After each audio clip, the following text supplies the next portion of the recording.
주님께서 하신 일들 가운데 정말 헛된 것은 하나도 없어요.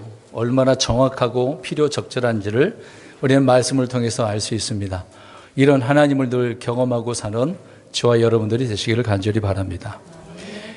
오늘 이 시간에는 지난주에 우리가 들었던 말씀과 연관해서 이어서 말씀을 드리려고 합니다. 혹시 기억하실지 모르겠습니다만은 지난 시간에 쓸모없는 나무는 뭐도 없다? 열매도 없다. 아예 열매 자체를 맺을 수 없는 그런 나무가 되어버린 이스라엘 백성들을 통해서 우리 자신들을 우리가 이제 살펴보았습니다. 그래서 우리도 열매 있어야 된다라고 살펴보았었던 거죠. 오늘도 이제 이와 같은 내용을 좀 중복적으로도 말씀드리겠습니다만은 우리가 반드시 알고 또 이해하고 있어야 된다라고 하는 것입니다. 사실 우리 한국 사람은 이스라엘 사람들과 뭔 상관이 있겠어요.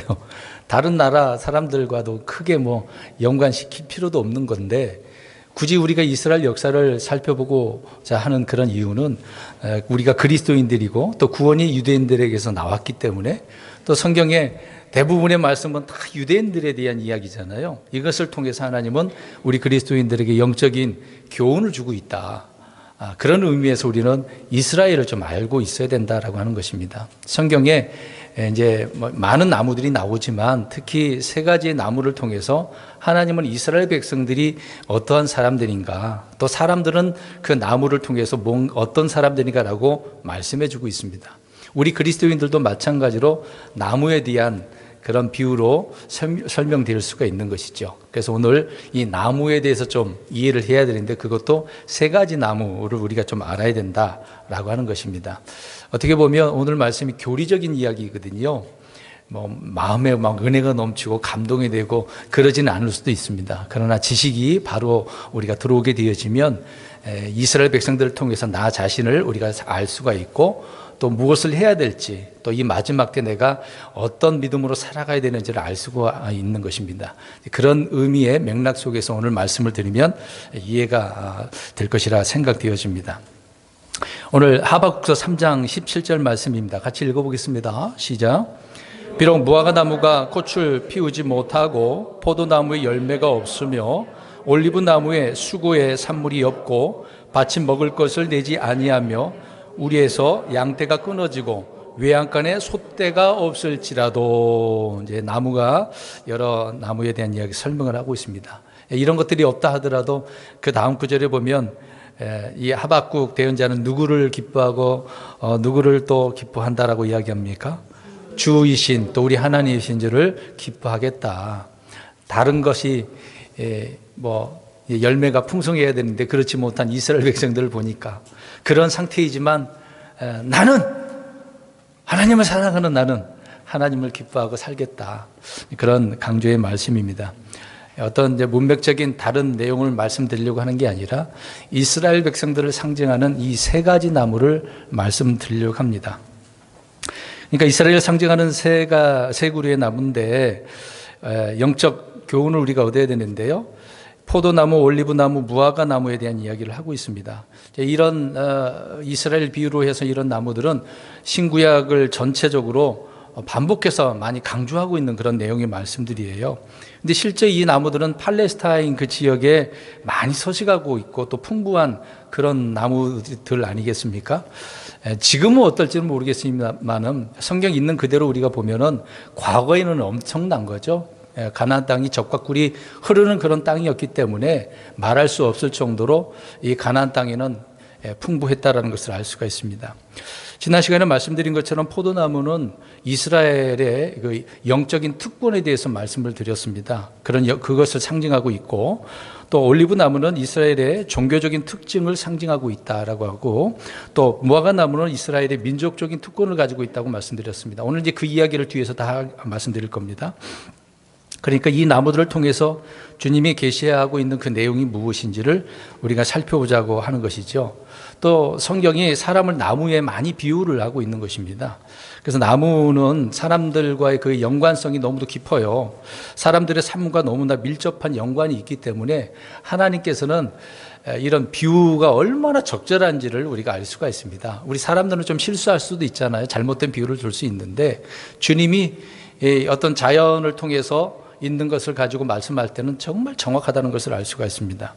그리고 이 나무의 수명은 보면 대부분 길잖아요. 굉장히 오래 사는 것이 특징이고, 또 끊임없이 특히 이런 나무들은 무엇을 맺는다고 합니까? 열매를 맺는다고 하는 거죠. 오늘 세 가지 나무도 열매가 있는 거예요, 없는 거예요? 있는 거죠. 이런 열매를 맺는 특성이 있기도 하는데, 그러다 보니까 때로는 우상을 섬기는 사람들이 나무 숭배도 합니다. 풍요를 상징하는 그런 부분에 있어서도 이런 우상을 섬기듯이 나무를 숭배하는 경우도 많이 있다는 거죠.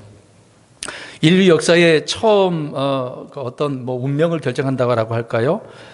우리 에덴 동산에 있는 아주 중요한 나무가 있었죠. 무슨 나무입니까? 생명나무가 있고 또 하나 선악을 알게 하는 지식의 나무라고 해서 흔히 말하는 선악과가 있었던 거죠. 그런 선악을 알게 하는 나무의 실과 참으로 중요한 부분 아닙니까? 물론 생명나무는 언제든지 따먹을 수 있지만 동산 중앙에 있는 것은 어떻게 해야 돼요? 먹으면 안 되죠. 먹으면 큰일 납니다. 근데 아담과 이브가 어떻게 했어요? 이 금지하신 나무의 실과를 뱀으로 인해서 따먹게 되어집니다. 그래서 그 아담이 범죄한 그것을 통해서 로마서에서는 인류 전체의 그 죄에 대한 이야기를 언급하고 있는 거죠. 그래서 사람들이 이제 죄의 종노릇하는 노예가 되어버리는 이야기를 말씀을 하고 있는 겁니다. 근데 이것이 창세기에도 나온 부분이지만 계시록에도 나무가 나와요. 계시록에 자주 강조하고 있는 나무는 어떤 나무입니까? 생명나무, 우리가 잘 알고 있는 거죠. 근데 이 천년왕국에서는 또 민족을 치유하는 그런 나무의 잎사귀, 그런 나무를 언급하고 있죠. 또 12가지 과실을 맺는 그런 나무, 엄청난 나무인 것입니다. 생명책에 기록된 자들은 이 생명나무에서 나는 권리를 지니게 된다라고 해서 정말로 이 생명나무가 얼마나 귀한 것인가를 또 말씀해 주고 있는 것이죠. 예수 그리스도를 믿음으로 영생을 얻은 저와 여러분들은 생명나무에서 따는 열매를 먹어도 돼요? 안 먹어도 돼요? 안 먹어도 되는 거죠. 먹을 필요도 없습니다. 왜요? 이미 영원한 생명을 얻었기 때문에. 이런 생명을 받지 못한 사람들은 먹어야 돼요. 그래서 생명나무에 안 먹으면 어떻게 됩니까? 죽는 거예요. 육신적으로 살아서 들어갔기 때문에 언제든지 죽을 수 있다는 그 얘기입니다. 그래서 생명나무가 그들에게는 반드시 필요한 것이겠죠. 그러니까 생명이 나 다름없는 그런 나무기 때문에 정말 중요한 나무라는 것입니다. 주님은 그래서 사람을 나무에 비유한 적이 너무도 많은데 자기 자신을 어떻게 요한복음에서 표현하고 있습니까? 요한복음 15장에 나는 포도나무다. 주님 자신도 그렇게 나무다라고 표현을 하고 있어요. 중요한 거죠. 또 그 외에 잠언서에도 보면은 생명나무다라고 말씀을 하고 있습니다. 지혜는 그것을 붙잡는 자들에게 생명나무다라고 했습니다. 그럼 우리가 그냥 지혜 그러면 그냥 영어 위즈덤 머리 똑똑해지는 그 지혜를 생각하겠습니다만은 솔로몬의 지혜 그 말하는 게 아니지요. 지혜가 누구라고 이야기합니까? 예수 그리스도를 말하고 있는 거죠. 그러니까 예수 그리스도를 붙잡으면 뭐다? 생명나무다라고 잠언서에서는 언급을 하고 있는 겁니다. 그러니까 예수 그리스도를 붙잡는 자들에게는 그것이 바로 영생을 얻는 생명나무가 되는 거다라고 잠언서에서는 강조를 하고 있는 것입니다. 또 사람을 구령을 할 때 우리가 구원받은 사람을 성경에서는 생명나무다라고 말씀을 하고 있습니다. 그러니까 저희 여러분들이 누구를 하나 예수 믿도록 전도를 해서 데려왔어요. 그래서 그 사람이 예수를 믿었습니다. 그럼 그 사람을 뭐라? 생명나무다. 살렸잖아요. 그래서 사망에서 생명으로 옮겨진 그런 사람들을 생명나무다라고 말씀을 하고 있는 겁니다. 그런데 주의할 것은 이 생명나무는요, 문자적으로나 영적으로나 정말 양쪽 다 사용을 하고 있다는 거죠. 특정 하나만 끌어다가 사용을 하면 안 되는 것이죠. 그리고 또 창세기와 요한계시록의 생명나무는 그냥 문자 그대로 나무인데, 진짜 그대로 나무인데 초자연적인 나무예요. 참 놀라운 나무죠. 그 열매, 우리는 지금 어떤 열매를 먹는다고 해서 영생할 수 있습니까? 그러진 않잖아요. 근데 그걸 따먹으면 안 죽어. 희한한 열매예요. 거기에 무슨 성분이 들어서 그럴까요? 하나님께서는 그렇게 만드셨다는 것을 알 수가 있습니다. 그러니까 이제 세상에서 볼 수 없는 엄청난 효능을 내는 그런 나무, 대단한 나무잖아요. 그래서 뭐 에덴 동산에 때 앞으로 많은 사람들이 천연왕국에서도 반드시 먹어야 될 아주 중요한 거죠. 근데 문제는 이런 말씀들을 많은 다른 종교나 세상 사람들이 어떤 신화적으로 만들어버리죠. 와전시켜버리기도 하고. 그래서 중국이나 동양권에서는 천도다라고, 그래서 예전에 들어봤죠. 그걸 뭐라 그러죠?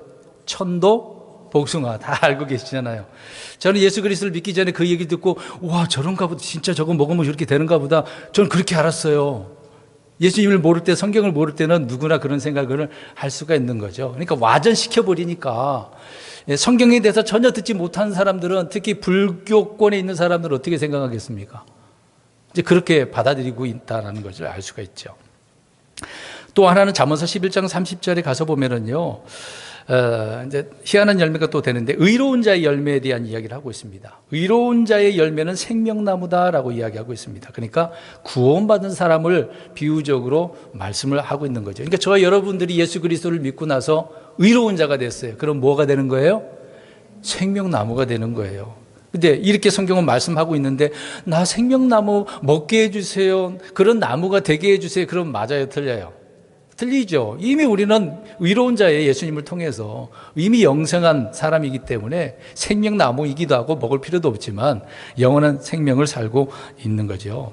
물론 지금 육신적으로 아직은 아니지만은요, 추후에 우리는 그렇게 될 것입니다. 구원받은 성도가 맺을 수 있는 열매를 두 가지로 요약을 할 수가 있는데, 첫째, 이제 혼을 이겨오는 구령하는 거. 그래서 의로운 자의 열매는 생명나무라고 말씀하고 있고, 또 하나는 성도가 맺어야 될 열매가 있어요. 흔히 말하는 갈라디아에서 말씀하고 있는 성령님의 열매라는 거죠. 저와 여러분들이 이런 열매는 맺어야 돼요. 전도에서 혼을 이겨내야 되고 구원해야 되는 거고, 성령님의 열매를 맺어야 돼요. 이것은 예수 그리스도를 믿는 구원받은 자들은 다 해야 돼요. 이 열매가 있어야 돼요. 열매가 없으면 뭐가 없어요? 나중에 그리스도의 심판석에서 보상이 없는 거죠. 중요한 부분입니다. 근데요, 나무는 잎사귀만 무성해서는 안 돼요. 반드시 유실수라고 한다면 뭐가 있어야 되죠? 열매가 있어야 돼요.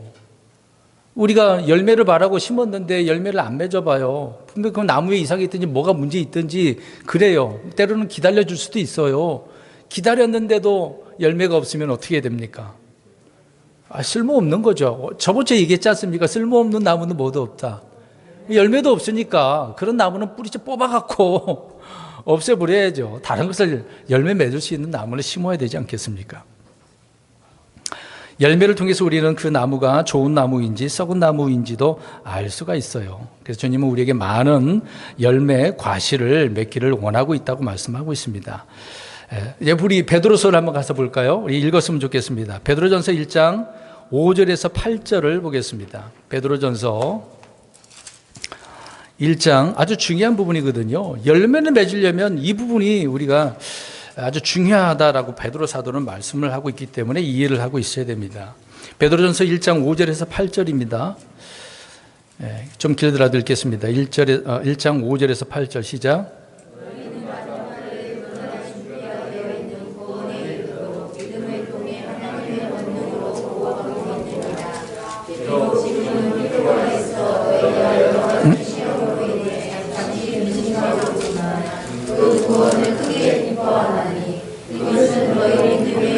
잠깐만요. 제가 베드로전서 후서인데 잘못 불렀어요. 나와야 되는데 안 나와가지고 지금 제가 당황했네요. 베드로후서 1장 5절에서 8절 다시 읽습니다. 죄송합니다. 시작. 이것과 더불어 내 힘을 다하여 너희 믿음의 덕을, 덕의 지식을, 지식의 절제를, 절제의 인내를, 인내의 하나님의 성품을, 하나님의 성품의 형제의 친절을, 형제의 친절의 사랑을 더하라. 이것들이 너희 안에 있어 풍성하면 그것들이 너희가 우리 주 그리스도를 아는 것에 빈약하거나 열매를 맺지 못하는 자가, 분명히 열매를 이야기하고 있는데 자꾸 뭐에 더하라고 이야기를 하고 있습니다. 처음에 뭐부터 시작을 해요? 믿음. 그러니까 열매 맺는 비결은 뭐부터 시작을 한다는 거예요? 믿음에서. 믿음부터 시작을 해야 거기다 자꾸 무엇을 더해야만이 열매가 있게 된다라고 말씀을 하고 있는 거죠. 어떻습니까? 저희 여러분들은 열매 맺기를 바라고 있습니까? 지금 2023년 시작돼서 2월 둘째 주이거든요. 아직 심지도 못했어요. 씨도 못 뿌리셨습니까? 이미 뿌리고 기다려야 되는 입장인데 이미 시작을 했잖아요. 시작을 했다는 것은 심었다는 이야기가 아닙니까?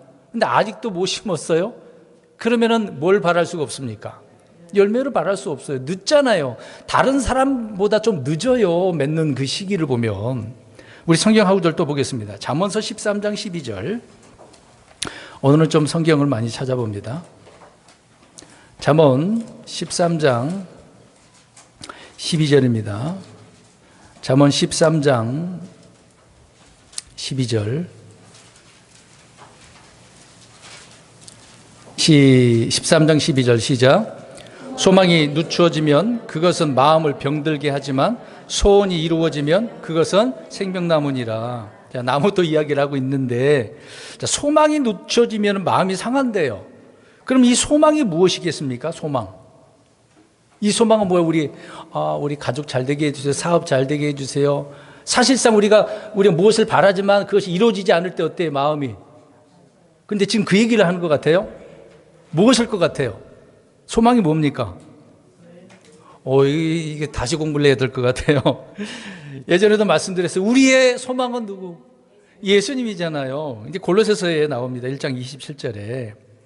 우리 예수님이 우리의 소망인데 그 우리 주님이신 우리 예수님이 좀 늦춰져요. 오시는 게 우리는 지금 주님이 빨리 오시기를 바라고 있지 않습니까? 자꾸 늦춰지면 우리 마음은 어때요? 오늘 말씀처럼. 병들어 상해요. 오늘도 안 오세요. 제가 얘기하잖아요. 새벽에 이제 집에서 위에서 내려온단 말입니다. 항상 매일 하늘을 쳐다본다니까요. 달을 보면서 반짝반짝 아주 빛나는 별 하나 보면서 주님 오늘도 안 오십니까? 그 말이 한마디 속으로 하고 밑으로 내려와요. 왜 그렇겠어요? 주님이 소망이니까 빨리 오시기를 바라는 거죠. 안 오면은 마음이 상해요. 오늘도 안 오십니까? 좀 마음이 이렇게 상해요. 그러니까 주님이 만약에 오시면은 그것이 뭐다라고 그랬어, 잠언서에 금방? 생명나무다. 주님이 생명나무다. 또 성도들을 나무에 비유한 예는 너무도 성경에 많이 나와 있습니다. 시편 3편에도 복 있는 사람은 어디에 심긴 나무? 물가 강가에 심은 나무. 예레미야 17장 8절에도 물가에 심은 나무가 나와요. 굉장히 많은 부분에 이 나무 이야기를 하고 있습니다. 강가에 심든지 물가에 심든지 그것이 이제 거기에 심긴 나무라고 한다면 생명의 성장과 열매는 당연히 있을까요? 없을까요? 있겠죠. 이건 자연스러운 이야기입니다. 그래서 그런 의미로 이스라엘을 지금 나무로 비유하고 있다. 이런 설명을 지금 드리고 있는 겁니다. 마찬가지로 저와 여러분들도 이렇게 옮겨서 심은 그런 나무들이라고 한다면 무엇이 있어야 돼요? 열매가 있어야 돼요. 근데 열매가 없다고 한다면 그 이상한 거 아닙니까? 잘못된 거잖아요. 아예 구원받지 못했거나 구원받았는데 여전히 무슨 열매를 맺는 거예요? 주님께서 원하신 열매가 아니라 육신의 열매를 맺고 있는 거죠. 세상의 어떤 교육과 철학과 종교와 제도 속에서 거기에 내려진 뿌리를 내린 구원받지 못한 자연인들은요, 나름대로 각가지 열매를 맺고 있지 않습니까? 자기만의 원하는 그런 열매가 있잖아요. 근데 저와 여러분들은 주님의 말씀을 통해서 복음을 통해서 뿌리를 내려서요, 이렇게 사는 저와 여러분들이 성령님의 열매가 맺혀야 되는데 그러지 않고 시들시들 한다고 한다면 이상하다 그 얘기죠. 잎사귀가 푸른 것 같이 얼굴에 막 광채가 나고, 자, 얼굴 옆선 쳐다보세요. 막 빛납니까? 기쁨의 얼굴이에요? 근데 찌그러져 있습니까? 왜 이렇게 근심이 많아? 그렇게 보입니까? 문제가 있잖아요, 지금요. 잎사귀가 푸릇푸릇한 것처럼 얼굴도 밝아야 되잖아요. 광채를 띄워야 돼요. 성령의 열매를 풍성히 맺음으로써 우리를 보는 사람들로 하여금 하나님께 영광을 돌리도록 저와 여러분들이 해야 되잖아요. 근데 교회에서도 그렇고 안에서 새는 바가지가 밖에서 새는 것처럼 집안에서 싸우고 가가지고 직장에서나 사업장에서 막 싸워. 그럼 어느 누구가 저 사람이 그리스도인이라고 좋은 의미로 생각을 하겠습니까? 착하다 그럴까요? 어떻다고 표현할까요? 악하다 그러지. 우리 주님은 나무를 심으시는 분이라고 이야기합니다. 그러니까 이스라엘이 나무, 묘목이에요, 묘목. 마찬가지로 저와 여러분들도 그렇습니다. 민수기 24장 6절에 그들이 퍼진 것이 골짜기 같고 강가의 동상 같으며 주께서 심으신 알로에 나무 같고 이렇게 표현합니다. 주께서 심었다라고 표현하죠. 자, 이런 내용의 말씀을 영적으로 우리 그리스도인들에게 적용할 수가 있습니다. 우리는 나에게 이렇게 적용을 해서 주께서 원하시는 구원받은 그런 나무로서 세워진 그리스도인이라는 사실을, 아예 나는 그런 자라는 것을 어떤 자긍심이 있어야 되잖아요. 자부심도 있고 자존감도 있고 그래야 되는데 늘 불안하고 위태하고 나는 왜 이런 사람이야, 이렇게 퇴보적인 그런 생각을 하고 삽니까? 그래서는 안 되는 거죠. 우리는 주님의 나무들이라고 시편 104편 16절에 이야기합니다. 주의 나무들에는 수액이 가득하니라고 이야기해요. 주의 나무들이라고 표현하고 있습니다. 이스라엘 백성들이나 그리스도인들이나 그렇습니다. 예수 그리스도를 믿고 성경을 믿는 저와 여러분이 어떤 최고의 그런 신분을 가지고 있는 자들이죠. 그럼 이제 이스라엘을 나타내는 새 나무에 대해서 하나씩 우리가 생각을 해보려고 합니다. 먼저 포도나무, 지난주에도 언급을 했던 부분이죠. 포도나무는 영적인 의미에서 이스라엘 백성들을 또 설명을 해주고 있습니다. 이제 간단하게 답을 먼저 말씀드린다고 한다면 이들에게 포도나무 열매가, 좋은 열매가 나와야 되는데 그러지 못한 이유는 그들 안에 있는 죄성 때문에 그래요. 그러니까 죄성으로 인해서 열매가 없고 육신의 열매, 자기 부인을 하지 않는 그런 자들이기 때문에 열매를 먹을 수 없는 열매, 그러니까 들포도가 된 거다라고 성경은 말씀하고 있습니다. 시편 80편 8절에서 10절에 말씀을 하고 있는데 주께서 포도나무 한 그루를 이집트에서 가져다가 이교도들을 쫓아내시고 심으셨다. 어디에다가요? 가나안 땅에다가. 그 한 그루를 가나안 땅에다가 옮겨다 심었다라고 이야기를 하고 있습니다. 그래서 주님이 다 준비해 놓으셔서 기다리고 있는 거예요. 어떻게 하기를? 좋은 열매를 맺기를. 포도나무에서는 좋은 포도의 열매를 맺어야 되잖아요. 주님의 전능하신 그 손으로 이집트 땅에서 취해가지고 그렇게 가나안 땅에다 심었는데, 그러니까 하나님은 선한 농부로서 그렇게 농사 일을 하셨다라고 말씀하고 있는 거죠. 주님이 농사하셨으니까 그 나무는 풍성이 내야 되는 겁니다. 이스라엘 백성들은 물론 처음부터 어떻게 잘하겠어요. 연약했겠죠. 미약하다라고 하는 그런 내용도 있고요. 이제 그러다가 나중에 다윗과 솔로몬 시대에 어떻습니까? 다른 나라들이 어때요? 두려워하잖아요. 들어올 수가 없습니다. 들어왔다가는 그냥 망하니까 멸망할 수밖에 없죠. 그러니까 그 당시에 다윗과 솔로몬 때는 강국이었습니다. 그러니까 오죽했으면 솔로몬 때 주변에 있는 나라들이 어때요? 조공을 바치든지 지혜를 막 듣고 싶어서 예물을 갖다 바치든지 그럴 정도란 말입니다. 얼마나 강국이었겠어요. 그런 나라들이었었습니다.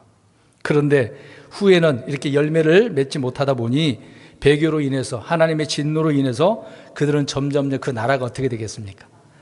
쇠약해지다가 망하게 되었던 거죠. 지금 나라라고 할 수 있었겠습니까? 그러니까 이스라엘만큼 어떻게 보면 하나님께서 사랑을 베푸시고 은혜를 베푸신 그런 민족은 없어요.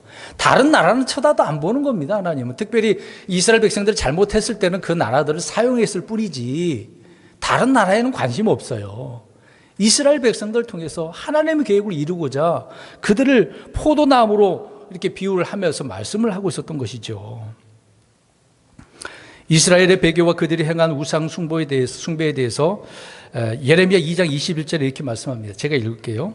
그런데 내가 너를 귀한 포도나무 곧 온전히 옳은 씨로 심었거늘 내가 내게 낯선 포도나무 곧 변질된 초목이 되면 어찌된 까닭이냐, 이렇게 말씀합니다. 옳은 씨로 심어갖고 씨가 그렇게 옳은 씨, 포도나무 씨니까 좋은 포도나무가 되어서 좋은 열매를 맺어야 되는데 어떻게 해버렸다고요? 변질된 초목, 변질된 나무, 변질이 문제라는 거예요. 그럼 왜 변질이 되었다는 걸 알아야 되는 거죠. 하나님이 잘못한 거예요? 누가 잘못한 거예요? 이스라엘 백성이 잘못한 거, 사람이 잘못한 거죠. 하나님은 전혀 잘못 없어요. 좋은 땅에다가 좋은 씨를 심었는데 잘못이 누구예요? 에덴 동산을 생각해 보세요. 좋게 다 만들어 놨잖아요. 사람도 잘 만들어 놨잖아요. 사람 속에 뭐가 들어와? 죄가 들어오니까 그게 문제였던 거죠. 변질된 초목이 되었다라고 말씀하고 있습니다. 사자성어에 이런 말이 있어요. 귤화위지가 있습니다. 귤이 뭐가 되었다는 얘기인데 지라고 하는 것은 탱자거든요. 탱자가 된다는 말이 있어요. 귤이 변해서 탱자가 된다? 참 여러분 이런 말 들어보셨나요? 탱자가 될 수 있어요, 없어요? 안 키워봐서 모르겠습니까? 탱자가 어떻게, 아니, 귤이 어떻게 탱자가 되지? 제가 해남에 있을 때는 주변에 탱자가 많았어요. 먹어보니까 익으면 맛있긴 하긴 하더라고요. 근데 귤이 탱자가 된다? 제나라와 초나라 때의 이야기입니다. 제나라의 재상인 안약이라는 사람이 있어요. 대단한 사람입니다. 근데 이 사람의 문제는 키가 작아요. 근데 아무튼 사신으로 초나라에 갔단 말입니다. 초나라에 가서 사신으로 가서 탁 이제 왕한테 자기 제나라의 왕의 말을 전하려고 하는데 초나라 왕이 안양을 보더니 키가 작으니까 비유를 합니다. 야, 너의 나라는 사람이 없냐? 이렇게 키 조그마한 사람처럼 이런 사람을 보내냐? 이제 그렇게 이제 안양을 볼 때 이제 키가 작은 것을 통해서 시험을 했거든요. 그러니까 안양이 그 말을 듣고 대답한 내용이 귤화위지라고 하는 말입니다. 그것이 뭐냐면 귤이 이제 회수라고 하는 강이 있어요. 그러니까 황하하고 장강이 있는데 그 사이에 있는 강이거든요. 그러니까 남쪽에 있는 그 귤이 북쪽으로 가게 되어지면, 그러니까 초나라잖아요. 가게 되어지면 뭐가 된다? 그러니까 좋은 귤인데 탱자가 됐다라고 하는 의미는 잘 됐다는 거예요, 안 됐다는 얘기예요? 잘못됐다는 이야기거든요. 그러니까 우리나라는 정상인데 당신의 초나라는 어떻다는 거예요? 어비정상 나쁜 나라다. 그 말을 이제 비꼬어서 대받아치는 말을 했다고 해요. 근데 또 하나는 제 나라 사람이 도둑질 하다가 잡혔어요. 그래서 초나라 왕이 니네 나라는 다 이렇게 도둑놈밖에 없냐? 이렇게 말을 했다고 합니다. 그때 이 안양이 또 얘기를 해요. 오늘 이야기한 것처럼 이렇게 표현을 하고 있는 겁니다. 그러니까 자기 제나라에 있을 때는 잘못한 것이 없는데 초나라에서 가니까 도둑놈이 된 거다. 그러니까 초나라는 어떤 나라다? 도둑놈의 나라다. 이런 말을 한 거예요. 그러니까 초나라 왕이 얼마나 놀랬겠어요. 그러니까 안약이라고 하는 사람은 대단한 사람이죠. 이제 왜 이 사자성어 이야기하면서 이야기를 설명을 했을까요? 제가요. 환경의 중요성을 지금 강조하고 있는 겁니다. 환경이 문제라는 거죠. 아무리 좋은 귤이라도 남쪽에 있는 귤을 북쪽에 심으면 탱자로 변화한다라는 말인데 이제 그렇게 되지는 않아요, 사실상. 근데 나쁘게 표현한 거잖아요. 그러니까 달리 말하면 사람의 품성은 그가 어디에서 이제 태어났느냐가 문제가 결정되는 게 아니라 어디서 자랐느냐. 그게 문제거든요. 환경의 문제다. 그것이 결정한다. 그 얘기를 하고 있는 겁니다. 물론 밭에 따라서 어떤 가꾸는 정성에 따라서 달라질 수는 있겠죠. 그 맛이 다를 수도 있을 거 아닙니까? 자, 이것을 우리가 생각해 보면 그렇다면 이스라엘 백성을 생각해 보세요. 가나안 땅 기후의 문제입니까? 땅의 문제일까요? 그 흙의 문제일까요? 그러지 않는다. 포도나무가 들포도를 맺었다라고 할 때는 그들 안에 앞에서 말씀드린 것처럼 이스라엘 백성들 안에 사람들 안에 뭐다? 죄성 문제다. 이 죄성으로 죄의 문제 때문에 그들이 들포도를 맺었다라고 이야기를 하고 있는 겁니다. 또한 할례받지 못한 그런 마음과 듣기에 둔한 귀, 뻣뻣한 그런 목이라고 계속해서 강조를 하고 있잖아요. 그러다 보니까 엉뚱한 열매를 맺는 거예요. 얼마나 교만하면 그렇게 목까지 뻣뻣한 거잖아요. 숙일 줄을 몰라. 듣는데 귀도 닫혀져 있고 자기가 듣고 싶은 말만 듣고요. 오늘날 나 그리스도인들 어떻습니까? 예배당에 와서도 지금도 말씀을 들어야 되는데 내가 듣고 싶은 이야기만, 예화 얘기하면은 잘 듣는데 다른 성경 막 풀어서 설명하면 잘 안 들려오는 거. 이게 들을 줄 모르는 거잖아요. 귀가 잘못된 부분이 있는 거죠. 이스라엘 백성들은 지금 그래요. 귀도 문제고 목도 문제고 눈도 문제고, 그러니까 엉뚱한 들포도 열매를 맺는 것입니다. 이런 일들은 신약 그리스도인들에게도 마찬가지죠. 예수 그리스도란 포도나무에 붙여져 있는 뭐에 우리는 가지란 말이에요. 우리 자체로는 포도나무가 될 수는 없죠. 물론 비유적으로 설명을 할 때는 할 수 있지만 성경은 우리는 가지라고 이야기합니다. 그 가지가 어디에 붙어 있어야 돼요? 포도나무에 붙어 있어야 돼요. 그래야 열매를 맺는 거거든요. 고기로부터 받아서 양분을 받아서 먹으니까 사니까 그런 좋은 열매가 맺게 되어진 것 아니겠습니까? 그런데 그런 가지들이 왜 열매를 맺지 못하겠습니까? 아직도 처리되지 못한 우리 육신적인 문제가 있는 거죠. 십자가에 자신을 내어줘야 되는데 그러지가 않기 때문에 열매를 맺지 못하는 겁니다. 여전히 그래요. 이런 내용들을 계속적으로 반복드리지만 저도 마찬가지입니다. 안 될 때도 많거든요. 막 은혜가 충만할 때는 막 열매를 맺는 것 같아. 근데 어떨 때는 시험에 들어 환경적인 부분, 어떤 경제적인 부분, 사람 때문에, 가정의 남편과 아내 문제 때문에 그러다 보면은 이게 주님께서 원하시는 열매가 안 맺힐 때가 많아요. 사랑을 맺어야 되는데 사랑에 반대적으로 뭐가 있죠? 막 미움이 생겨. 그럴 때가 많죠. 하나님의 본성에 동참하고 성령님이 우리 안에 계시고 하나님의 말씀이 거한다 하더라도 내가 부인하지 않으면, 나를 십자가에 못 박지 않으면 의의 열매를 고사하고 먹을 수도 없는 그런 육신의 열매를 맺는 거예요. 그게 우리 그리스도인들을 생각에 명적으로 비교하면 그렇게 말하고 있는 겁니다. 이스라엘은 들포도고 우리는 육신의 열매고, 이스라엘이 배교했을 때 하나님은 그 포도원에 대해서 어떻게 이야기합니까? 우리 이사야서 한번 가볼까요? 이사야서 5장 5절, 6절, 7절을 보겠습니다. 이사야서 5장 5절, 6절 먼저 한번 읽어보겠습니다. 5절, 6절. 5장 5절, 6절 시작. 자, 이제 내가 내 포도원에 무슨 일을 행할지 너에게 말하리라. 내가 그것의 울타리를 제거하여 그것이 먹히게 하고 그것에 담을 헐어 그것이 짓밟히게 하리라.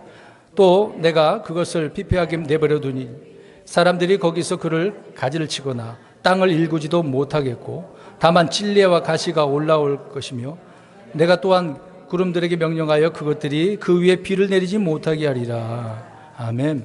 주님께서 내버려 두고 비도 안 내리니까 어떻게 돼버립니까? 말라 비틀어지는 거죠. 열매 맺을 수가 없는 겁니다. 7절 또 보겠습니다. 시작. 군대들의 주의 포도원은 이스라엘의 집이요 그분께서 기뻐하시는 초목은 유다 사람들이니라. 그분께서 판단의 고기를 바라셨으나 보라 도리어 압제뿐이요 의를 바라셨으나 보라 도리어 부르짖음뿐이요. 압제와 부르짖음 잘못된 거죠. 결국 이런 말씀대로 이스라엘 백성들은 열매 맺지 못하는 포도나무, 그런 나무에게 주님께서 심판하신다고 하셨잖아요. 그래서 그들을 심판하셨다라고 말씀하고 있습니다. 이 말씀 그대로 그들에게 임했던 거죠. 신약에 와서도 마찬가지입니다. 주님께서 포도원 비유를 설명하셨잖아요. 주인의 아들을 어떻게 해버립니까?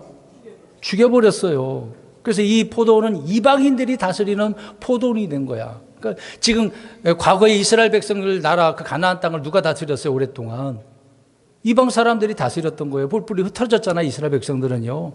1948년도에 회복을 하긴 했습니다만 아직 일부분이고요. 아직도 뿌리는 남아 있는 거죠. 뿌리째 뽑히지는 않았기 때문에. 그러니까 이스라엘 백성들을 하나님이 없애지 않으셨어요. 반드시 하나님의 계획을 이루셔야 되니까. 자, 이런 면에서 영적으로 주님은 말씀을 하고 있는 겁니다. 영적인 특권을 설명하고 있는 거죠. 나중에 천년왕국 때에 정말 좋은 그 포도원에서 많은 풍성한 열매를 맺게 되질 것입니다. 근데 그 전까지 지금은 문제가 있는 거잖아요. 이것을 통해서 저와 여러분도 생각해 볼 때 앞에서 말씀드린 것처럼 죄성 문제, 자아 문제, 십자가 나를 못 박는 문제, 육신의 열매를 맺는 그 문제를 우리는 생각해 보아야 되는 겁니다. 그러니까 앞에서 말씀드린 것처럼 이스라엘을 본보기로 한다면 우리가 그것을 보고서 깨달아야 되잖아요. 그러니까 지금 성경 읽을 때는 에휴 나쁜 놈들, 그러니까 잘못했으니까 그렇지, 이렇게 성경 읽으면서 스스로 생각할 수가 있어요. 근데 우리는 무신결에 어떻게 삽니까? 그렇게 살지는 않잖아요. 좋은 믿음으로, 올바른 믿음으로 사는 게 아니라 오히려 우리들도 이스라엘 백성들처럼 잘못된 육신의 열매로 하나님의 영광을 가릴 때가 너무도 많아요. 영적인 풍성한 열매가 있어야 되는 거죠. 두 번째로는 무화과 나무입니다. 이거는 민족적인 부분인데 또 이 답을 먼저 설명드린다면 어떤 종교적인 형식, 위선이에요. 이걸 말하고 있는 겁니다. 그러니까 이스라엘이라고 하는 무화과 나무는 너무도 형식적이고 위선이다. 그런 의미 속에서 말씀을 들으시기 바랍니다. 무화과 나무는요, 주님이 예수님께서 직접 언급하신 나무인데 이스라엘의 상징적인 의미로 설명을 하셨습니다. 마가복음 11장, 누가복음도 나오고 마태복음도 나오는데요. 무화과를 저주하신 내용이 우리 잘 알죠?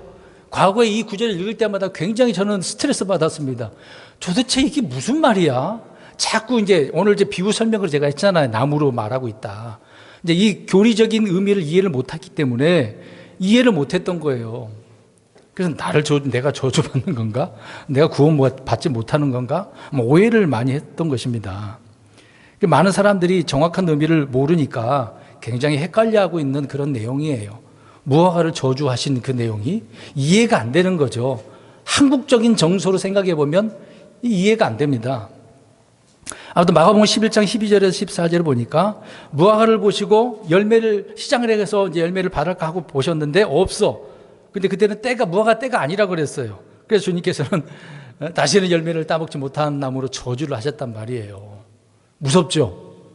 그러면 이렇게 봅니다. 여러분들이 열매를 못 맺었어. 그럼 어떻게 되는 거야? 이 말 그대로 한다면 저주받는 거야. 여러분들은 하나님께서 복을 주시는 분이지 저주하신 분이 아니잖아요. 잘 생각을 해야 됩니다. 열매는 없고 잎사귀만 무성한 그런 나무는 그냥 종교적인 어떤 형식과 위선만 있다라고 하는 것을 보여주고 있는 거예요. 이스라엘 백성들이 그런 거예요. 뭐만 있어요 지금? 잎사귀만 있는 거예요. 중요한 건 뭐가 있어야 된다? 열매. 그러니까 형식, 잎사귀라고 뭔가 보여주는 거잖아요. 여기 가짜지만 저 뒤에 나무 있잖아요. 푸릇푸릇한 것을 보면은 와 뭔가 있어 보인다. 그냥 나무 우리가 아는 대로 유실수 아닌 나무들은 그냥 그대로 보지만 유실수 나무라고 한다면 열매를 생각하지. 어느 누구나 다 그래요.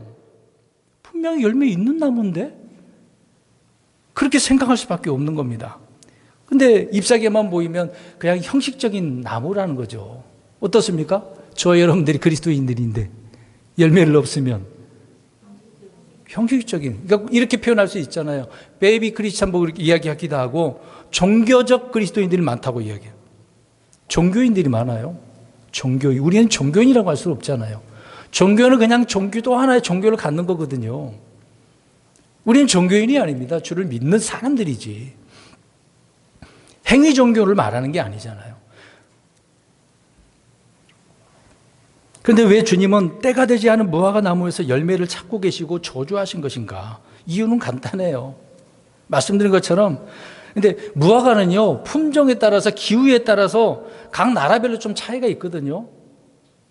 제가 또 찾아봤어요. 자주 찾아보는 내용입니다. 한국 사람들은 그래 목사는 이렇게 설명을 해요. 무화과 이런 내용을 설명을 할 때 잎사귀가 이게 열매를 맺는 그 과정을 설명을 합니다. 어떻게 설명을 할까요? 먼저 뭐부터?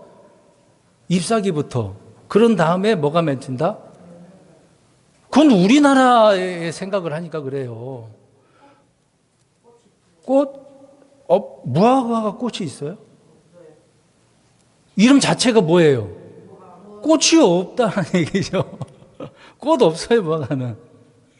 근데 열매를 맺어요. 그러니까 한국식으로 생각하면 안 되는 거예요. 한국식은 봄, 여름, 가을, 겨울이 있어서 그렇게 과정을 생각할 수 있지만 이스라엘 그 나라는 여름과 겨울밖에 없다고 말씀드렸습니다. 기후적인 것도 이해를 해야 되겠죠. 한국과 달라요, 그래서요. 그러니까 많은 한국 목사들이 그렇게 생각합니다. 잎사귀 먼저 있어야 된다고. 아니라니까요. 성경적으로 보면은, 성경에서 말하는 대로 보면은 열매가 잎사귀보다 먼저 나온대요. 또한 같이 함께 맺힐 때도 있다고 합니다. 그렇게 생각을 하고 가야 되는데 잎사귀 먼저 생각하면 안 되는 거죠. 그러니까 잎사귀가 있으면 자연히 열매를 기대하게 되어지는 거예요. 그래서 예수님이 가신 것입니다. 무화과 나무에 가신 이유가 바로 거기거든요. 무화과의 열매는요, 잎이 나기 전에 그 해에 자라는 그 가지에서 열리기 시작을 해가지고 6월 전에 여물게 되어진다고 합니다. 기후적으로. 반면에 또 다른 편으로는 올해 새로 난 가지에서 열매를 맺는 것들은 8월이 넘어야 돼요. 또 가을까지 여물지 못한 그런 열매가 있다면 그 다음 겨울이 지난 그 이후에 초목이 이게 소생할 때 다시 여물게 된다고 해요. 이런 단계가 있거든요.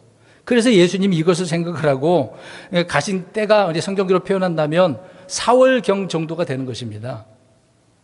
그러니까 그 전에 여문 그 열매를 생각하셨기 때문에 열매를 바라셨거든요. 그러니까 주님께 생각하셨을 때는 당연히 뭐가 있어야 된다? 그건 잎사귀만 있으니까. 이스라엘은 형식적으로 위선적인 그런 모습을 설명을 해주고 있는 그런 내용이라는 얘기예요. 하나가 없었어요. 열매가 없었어. 작년에 아무 열매도 맺지 않은 그런 나무란 뜻인데 익지는 않았는데 올해 맺을 무화과는 이미 열려 있어야 되는데 그것마저도 없으니까 위선이고 거짓인 거죠. 사람들이 볼 때 그 무화과 나무가 사람들에게 뭘 쳤어? 사기친 거야. 사기친 거야. 그래서 주님이 저주하신 겁니다. 누가복음 13장 6절에서 9절에도 보면 포도원에 무화과를 심으셨다고 이야기합니다. 열매를 또 맺지 못했다고 하는 거죠. 그때는 그래서 그 뿌리는 그대로 바깥에 던져버리는 뿌리는 남아 있잖아요. 또 그 내용은 뭐냐면은 새 나무가 그 위로 나오게 될 거다. 그 말은 이제 주님이 곧 재림하시게 된다라고 하는 그런 내용의 말이거든요. 그런 의미 속에서 주님은 무화과 나무에 대한 이야기를 언급을 하고 있습니다. 또 하나 우리 성경을 이 부분을 좀 보겠습니다. 마태복음 24장 32절에서 34절입니다. 민족적인 그런 의미를 지금 말씀드리고 있는 거예요. 마태복음 24장 32절에서 34절, 24장 32절에서 34절 읽겠습니다. 시작. 이제 무화과 나무의 비유를 배우라. 그것의 가지가 아직 이연하고 잎사귀를 내며 여름이 가까운 줄을 너희가 아나니. 그런즉 이와 같이 너희가 이 모든 일들을 볼 때에 그때가 가까이 곧 문들 앞에 온 줄을 너희가 아나니. 그때 볼 때 뭐가 온다라고 이야기하고 있는 거잖아요. 누가? 예수님이 재림한다. 그런 이야기를 하고 있는 겁니다. 그래서 역사적으로 보면은요, 앞에서 언급한 부분이지만 유대인들은 1948년도에 돌아오긴 했어요. 지금도 계속 돌아오고 있고. 그러니까 이것이 지금 뭐가 가까이 오고 있다라고 하는 겁니까? 여름인데 그거를 재림이라고 표현하고 있는 거죠. 재림이 있음을 보여주고 있는 것입니다. 다시 말씀드리지만 이스라엘 백성들은 민족적으로 이 무화과 나무로 비유를 하고 있는데 잎사귀만 있는 형식과 위선만 있는 거. 저와 여러분들도 형식적인 그런 신앙생활을 해서는 안 됩니다. 위선적인 신앙생활을 해서는 안 됩니다. 주님께서 보실 때 그런 면이 없어야 되잖아요. 선해야 되는 겁니다. 올바르고 정직해야 되는 겁니다. 마지막 세 번째로 올리브 나무에 대한 이야기인데 이 올리브 나무는 이제 기름 이야기하고 있는 이제 종교적인 부분이죠. 또 이것도 답부터 먼저 말씀드리겠습니다. 근데 다른 나무는 꺾인다라는 표현을 하지는 않아요. 이제 이 올리브 나무는 꺾였다라고 이야기를 하고 있습니다. 이제 왜 꺾였느냐라고 할 때는 믿지 아니해서 꺾였다라고 이야기를 하고 있습니다.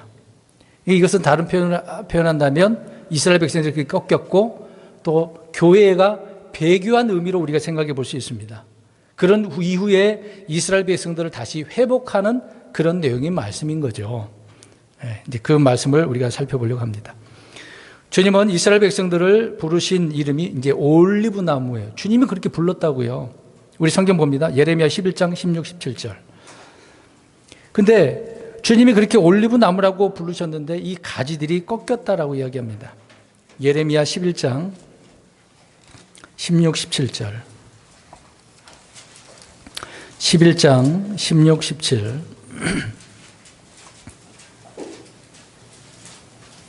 16, 17. 시작. 내 이름을 좋은 열매를 맺는 아름답고 푸른 올리브 나무라 하였으나 큰 소동 소리와 함께 친히 그 위에 불을 붙이고 그것의 가지들을 꺾었나니 이는 이스라엘 집과 유다 집의 악으로 인해 너를 심은 군대들의 주가 너를 대적하여 해악을 선포하였기 때문이라. 그들이 바알에게 향을 드릴 그 악을 행하여 내 분노를 일으키고 스스로를 대적하였느니라 하시니라. 그들이 악을 행하니까 주님께서 심판하셨다는 이야기인데 그들의 가지들이 어떻게 됐다? 꺾였다. 주님께서 꺾어버렸다는 이야기예요. 한때 좋은 열매 맺는 그런 나무, 아름다운 푸른 올리브 나무라 그렇게 불렸었는데 근데 그들이 꺾였대요. 바울도 역시 올리브 나무 이야기를 로마서에서 언급을 하거든요. 근데 접붙인 이야기를 하고 있는 겁니다. 접붙인 이야기. 근데 우리는 이 부분을 좀 잘 이해를 해야 돼요.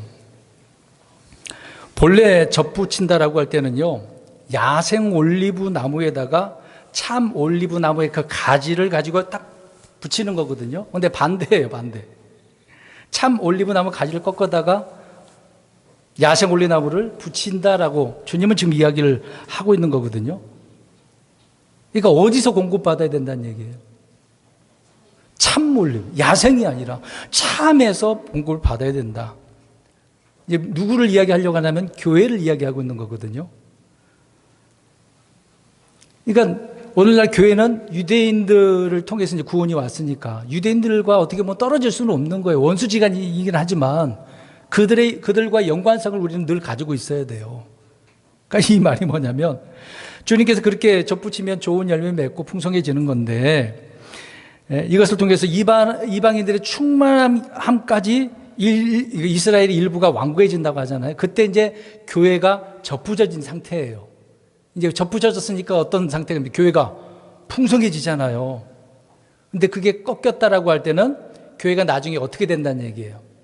배교다, 배교. 배교합니다. 그래서 접붙임을 받지 않은 그런 가지들은 다시 잘려지게 될 거다라고 말하고 있는 겁니다. 그것이 이제 배교거든요. 이게 배도가 일어나는 겁니다. 지금 기독교라고 하는 교회, 기독교를 한번 보세요. 그들이 하고 있는 행동들을 보세요. 어떻게 하고 있는가? 성경과 같이 가고 있습니까? 반대로 가고 있습니까? 전혀 반대로 가고 있어요. 그러면서 자기들이 어떤 거라고 표현하고 있습니까? 기독교라고, 옳은 교회라고 그렇게 선포를 하고 있는 거죠. 성경이 말하는 올바른 지옥교회는 아니거든요. 이 세상의 교회들, 즉 기독교, 유대교를 대신해서 그렇게 할 수가 없습니다. 그러니까 개신교는 유대인들을 대체했다. 그렇게 표현을 합니다. 그러면 물어보겠습니다. 교회가 유대인들이 될 수 있습니까? 될 수도 없어요. 유대인은 유대인, 교회는 교회, 이방인은 이방인. 바울이 고린도서에 분명히 세 부류를 설명하고 있지 않습니까? 앞으로도 계속 이렇게 가요. 나중에 영적인 올바른 지옥교인 저와 여러분들이 휴거에서 하늘로 올라가면, 부활해서 올라가면 그 7년 동안 교회가 있긴 있어요. 교회가 있긴 있어. 그러면 배도한 그런 교회가 이 환난 기간에 들어가서 어떻게 하겠습니까? 이제 가짜지만 나름대로 자기들이 뭐라고 생각을 해요? 진짜 교회라고 생각하는 겁니다. 누구하고 타협하는데? 적그리스도. 종교가 통합되어진 거 아닙니까? 그렇게 들어가는 거예요. 이거를 지금 우리는 이해를 해야 된다라는 것입니다. 그럼에도 이스라엘 백성들은 이제 가지가 꺾였지만은 나중에 이제 뿌리채 뽑는 것도 아니고 다시 회복시켜 주신다라고 말씀을 하고 있는 겁니다. 이스라엘이 계속해서 나무로 비유되는 동안에 이방 그 제국들이 계속해서 공격해오고 짐승으로 말하고 있는 거잖아요. 그러니까 이스라엘은 나무, 이방인들은 뭐로 표현한다? 짐승으로 표현한다. 그런 내용이 좀 다른 부분이 있습니다. 자, 이 부분을 우리가 잠깐 결론적으로 오늘 생각해 보세요. 세 가지 답을 다 말씀드렸습니다. 어떤 교훈을 받아야 될까요? 첫 번째, 포도나무. 다 잊어버리셨어요? 그들의 뭐가 문제를, 죄성. 자기를 어디다 못 박지 못하는 거예요? 십자가에 못 박지 못하는 거. 자기 부인을 하지 못하는 게 문제다. 이스라엘 백성들이 영적인 부분에 있어서 이것을 우리가 교훈을 삼아가지고 우리는 그러면 안 되는 거죠. 그래서 바울처럼 나는 날마다 어떻게 해야 돼요? 죽어야 돼. 어디다 못 박혀야 되고 못 박혀 있어야 돼요. 십자가에. 이걸 우리는 교훈 삼아야 돼요.